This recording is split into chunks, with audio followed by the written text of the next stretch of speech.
Hi, this is House Democratic Leader Ilana Rubel giving you the Democratic Debrief, an update from the Capitol after day 2. Well, actually, it's day 310 of the 2021 session. But we are back, called into this special session to address COVID issues. Today, there were 8 bills that were passed on the floor on the House side, and they are really of great concern. Many of them, I think, were largely duplicative, but to give you a general idea of what they do, there was a ban on schools having mask mandates, which is, of course, of great concern because of not only this pandemic, but any future pandemics. It will prevent schools from being able to take preventive measures to protect students. There were a number of bills banning private employers for being able to require their employees to get vaccinated. This is of great concern for several reasons. First of all, it puts our employers in a terrible position of having to choose between violating federal law and violating state law. And I obtained an attorney general opinion to that effect, that basically it puts employers in a bind where they are forced to break the law one way or another. And beyond that, some of these bills would cause the state and private employers to lose hundreds of millions of dollars in federal funding. Not to mention the safety concerns that come with this. So those are some of the highlights, or should I say lowlights, but they all kind of fell into those categories of bans on mask requirements, bans on vaccine requirements. These bills are all now headed over to the Senate. Please act tonight, because they are going to be heard tomorrow morning in the Senate at 8 a.m., I believe, in the Senate State Affairs Committee. So I would like you all who are watching to email Senator Patty Ann Lodge. She is the chairwoman of the Senate State Affairs Committee. Here is her email address. I'm going to hold a little closer so you can see it. Now, if you email her, please ask her to not hold hearings and not have votes on any of the bills coming to her from the House today, because all are substantially harmful to the state and to its businesses and people.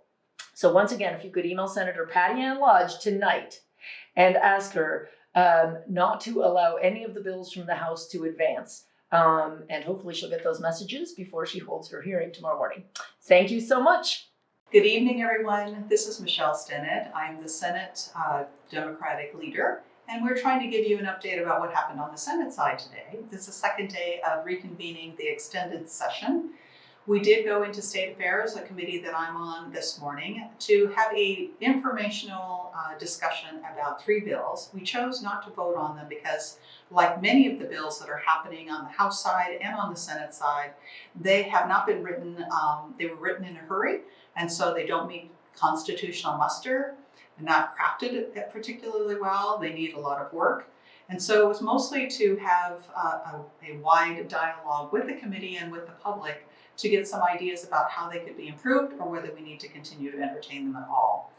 Unfortunately, much of what we're doing here we could have done in January, but since we're here, we decided that we would make sure that this was a teaching moment and an education for the public and for the rest of us legislators about what laws are out there already, whether they're state or federal, that give people the right and the ability to have options or a law that supports what they choose or not to do as it pertains to mandates and to working with employers and employees.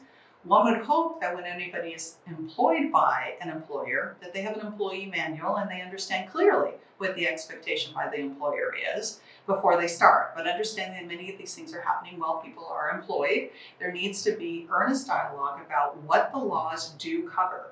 And much of the misinformation out there that we have heard in committee and while we're here during this reconvened session has shown that people have a misguided idea about what the law is, or that there isn't anything to protect them. And so we're taking this opportunity to be able to put this together, and we'll be putting them in our newsletters and dispensing this information so people understand that there are state and federal laws on both sides that will support what they can or can't do with employers, and also as it pertains to mandates and vaccinations. We wanted to make sure to follow up on the fund that got defeated in the Joint Finance Committee yesterday.